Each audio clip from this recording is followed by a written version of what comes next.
Alright, this finna gonna be a video. I don't trust nobody in here. Alright, so listen. I was gonna make a live, but I'm still struggling to do it. So I will do a live version, but this one is gonna be my own take. Then I'll do the live version where so there's gonna be two aspects to this topic. The first aspect I'll give my own take. The second aspect I'll have everybody else's take.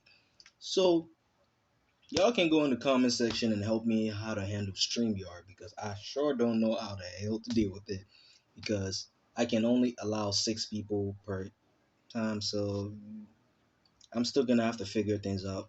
Don't worry, I'll figure it out later down the road. So yeah, y'all can give a boy tips on because I need help bad.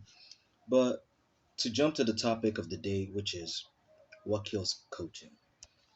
You see, let me give a backstory. I've been a sports fan since I was a kid.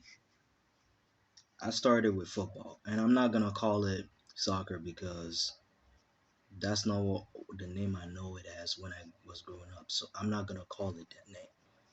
So now the problem is this: coaching is getting more flawed as the years progress, and I wonder why is that. It's not because all coaches are bad or all coaches suck or all coaches are trash. It's just that there are just some coaches that are just bad for business. Like they just bad for business. Like if you look at Greg Popovich, what makes him a good coach is that he's marketable and he's a very good coach. He sells. He's controversial. Whereas if you look at Borrego, he's just a simpleton. You know where I'm getting here. Look at Tyron Lue, similar shit, but he sells too. He's marketable because he makes trash plays, but he does it in a time where you would be like, this is a key game. In the sense that Ty Lue, what does these three coaches are have differently? Two of them are marketable, while one is trash. Now, if you go to soccer and so much, we see Frank Lampard. You just see teams just having managers fired. You see, the reason why I love football over basketball, and I'm not saying American footballs, by the way, the reason why I love that sport over basketball is because it takes a team strategy to even score 1 point. And defense is a lot harder and tighter. You don't see that in the sport we watch. You don't see that in basketball. Yeah, defense will be hard. Like in a place where you see one Patrick Beverly and one Kawhi Leonard. In soccer, you can have 25.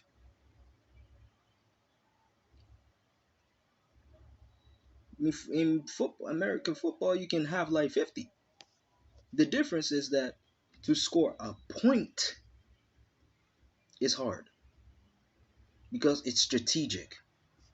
That's why I love football is because it's tactic. You have to be tactically tough. You have to understand how to move around things. Now, why do I say that? Is because a lot of the problems in many of these coaches is that some of them, as tactical as they are, it's like this. Let me make an analogy. It's like when you give someone an exam, right? When so they pass the theoretical part, like they ace the damn shit. Then you now bring them to the practical side and test them. They start failing. Maybe because they were not ready. Maybe because it doesn't suit them. Maybe because they need a certain process that suits their style. Or some maybe it just don't suit them at all.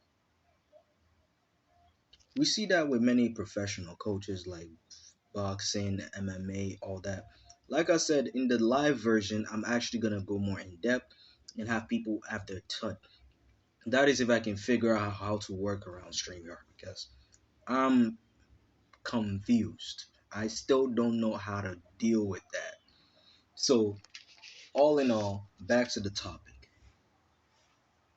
The issue here is that coaching has become more of a problem. Now, my main concern is the NBA. Although I want to talk, I'm gonna focus more on two sports because those are the two sport I did start watching from childhood to teenager.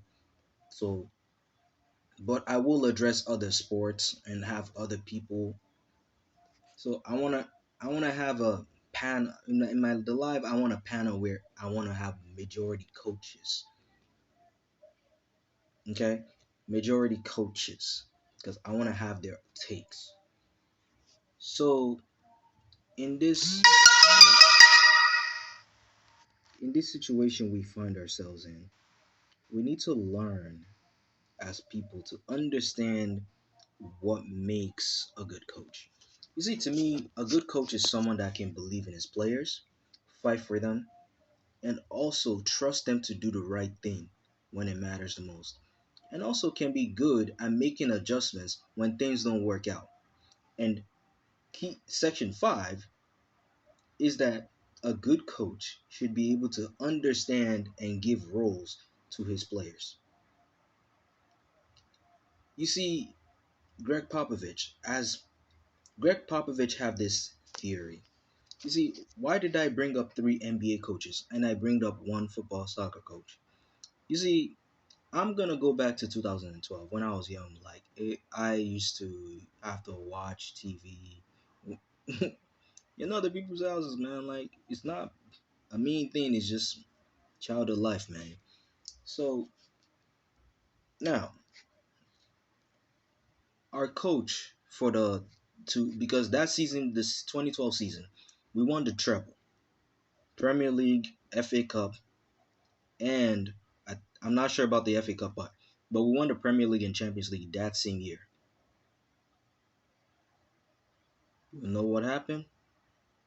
Jose Mourinho, right? Mourinho was hired. Mourinho was basically the Premier League version of Greg Popovich. Overly disciplinary, tough on his players, pushed them to their highest limit.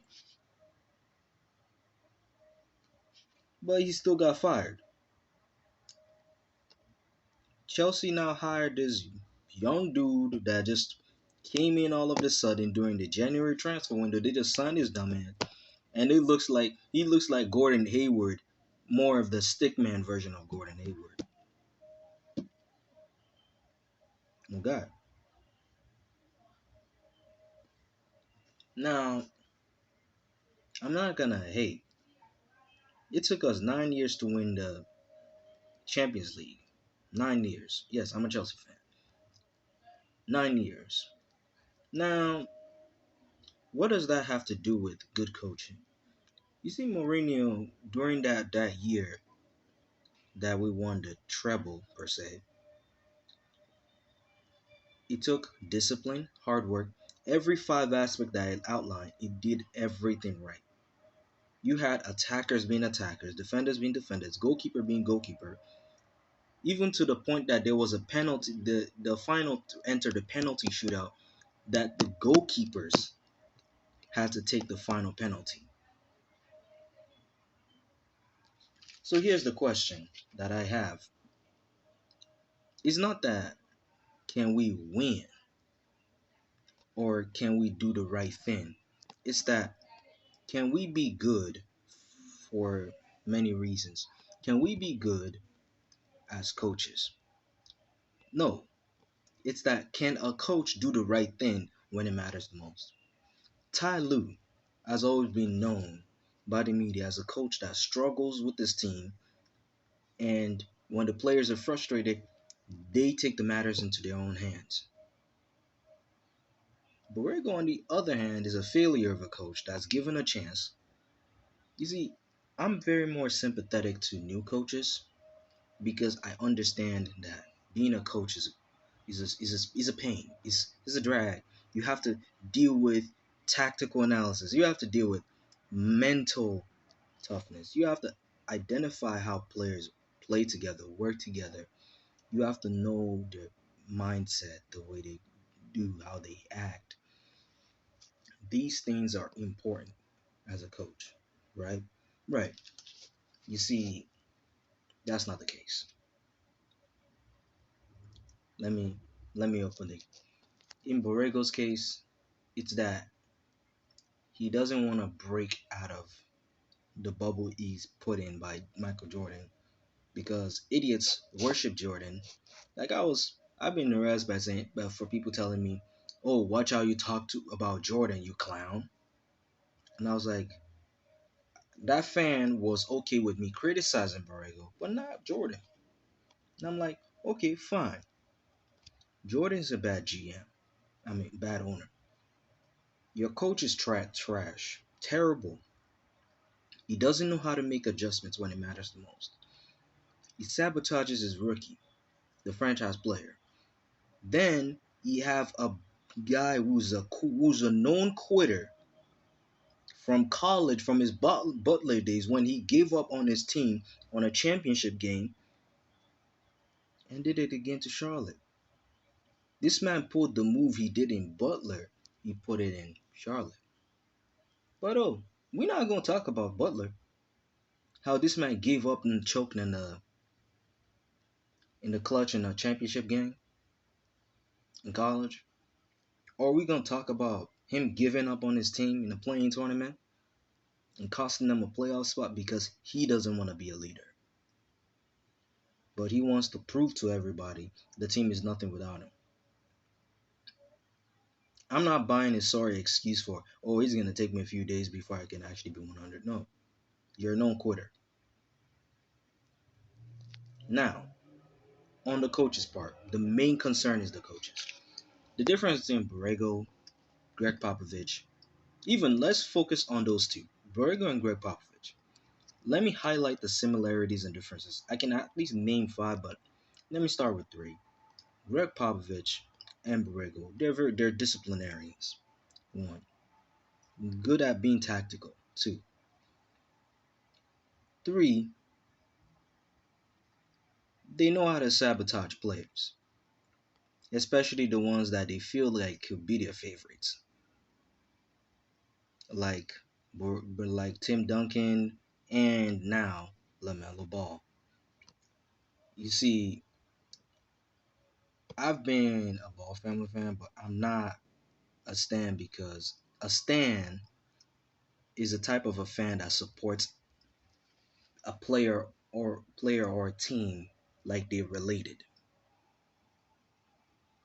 Like whenever anything goes wrong, they'll fight for them like they're related, like a significant other or family member or something. That's how they'll treat that player. Like Jordan fans be doing, some of them or most. I can say the same for LeBron fans because listen, I'm not a LeBron fan. I'm not a fan of LeBron. But here's the thing with the Charlotte Hornets that you need to understand. They're not a team. I can blame the coach all day, but you see, coaching is the major problem. The coach cost them 7 straight games and they still gave him a second chance. Funny. I guarantee, and I've said it. I've already predicted this would happen. Even after he's given that extension, he will be given a contract extension at the end of that year. Watch. To now make matters worse, Borrego, as good as he is, the difference between him. You see, this is the thing with Borrego. He wants to be Greg Popovich so bad. Overly disciplines LaMelo like Tim Duncan was. Change his playing style. Try to change his playing style like he did with Manu Ginobili. It won't work. Come on. We need to look at the hidden messages. This is the problem with many fans. They just like to look at the game and just say, "Alright, why not open your eyes, see what's inside, and analyze the situation?" It'll really, really help you understand the game. The problem with all these analysts and athletes and all that, is that some of them just don't get their shit straight. The analyst would flip flop. I was hearing some one thing one time. Do you know that the media try to make PG, look bad by saying, oh, Kawhi and PG only combined for 23, and I'm like, didn't PG drop 27 and Kawhi drop 29, and they still lost? Like, you should have looked at the rest of the team and how they choked. They barely even did anything. And you're blaming Paul George? Like, a lot of people don't understand how stupid that is. You see, the thing with coaching is that coaching is of sense. It's like this: you have a house, and it needs pillars. When the pillar is weak because the foundation is not structured right, like think about it. The coach is supposed to be the main pillar to hold the house down. When the pillar is not strong enough, the house will collapse. That's the Charlotte Hornets for you. Borrego's supposed to be that pillar, the one that holds everybody together, sets the rules, fight for his boys equally. That is. Where was the fight for Lamelo whenever he was injured? Because I would even blame Lamelo's injury on him and say it's his fault that his rookie got injured. Because if his dumbass actually thinks, maybe he would have actually be smart to be like, let me stand up and fight for this guy. He's getting fouled. But your Tay gets hurt or fouled. Oh, now you and the ref want to fight. You see the you see it's a common thing. First of all, Jordan's a dumbass. I don't know why people still support that fool. He's a dumbass. Let me explain. Because I'm not even gonna blame Lamelo for signing with Puma.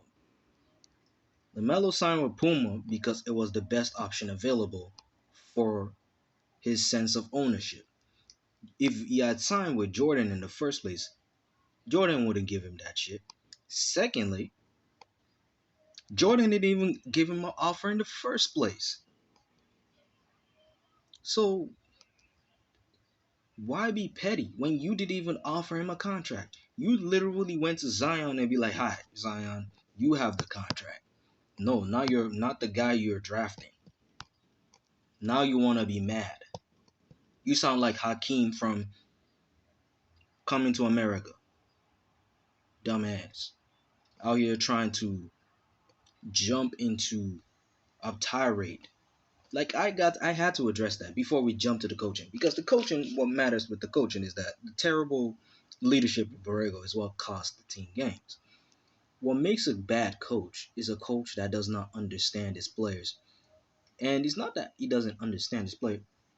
If the coach understands his players, another issue can be not setting the roles, not doing the right thing, not making adjustment when things don't work. That's Borrego's fault. Borrego's a failure of a coach because he has failed to improve every year. At least every year you would improve on something. I've never seen him improve on anything. I'm sorry. Yeah, Devontae had a great game last year, but you forgot he came off the bench for most of the season. Then let's look at the next season. He's just told us that he's a role player. He goes to another team, he will not be given the green light that he's given. Now, see, we need to understand how leadership works and how it should be rephrased. Coaching is beyond just spreading the play and doing all that stuff and just telling everybody this is how to run, this is the formation. You can know how to set the formation as a coach, but do you know how to manage players' egos? Do you know how to understand players and suit their needs? Like all LaMelo needs is the green light, and he will run every team over. Like Luca, who he was compared to, he would run everybody over just by Borrego saying, You know what, LaMelo? I'm telling you to do whatever the fuck you want. I don't care no more. You do whatever you want. You let the team rock. I'ma trust you. That's it. Not I trust the kid and all that. And then where's that trust? You see, I'm not gonna believe what you say until I see it happen on the court. That's the problem with Berger. He's a hypocrite. He says one thing, he's like, "Oh, I like this kid," and then when you watch the game, then after that interview, you see that he goes back on his word. Then he runs a decoy strategy because Lamelo's not the franchise player. Didn't Lamelo come to your team and then when he came to your team were looking like a bunch of middle schoolers. It's like you guys are easy to just run over. But we're not gonna talk about that. But we gonna say Devontae was a success in the program. Like the program is meant to develop role players into bums. It's not meant to develop stars. Borrego wants to take credit because his program is a failure. If his program was really a success, he wouldn't want to be taking credit. This is common sense. Now understand it? Thank you very much for this segment.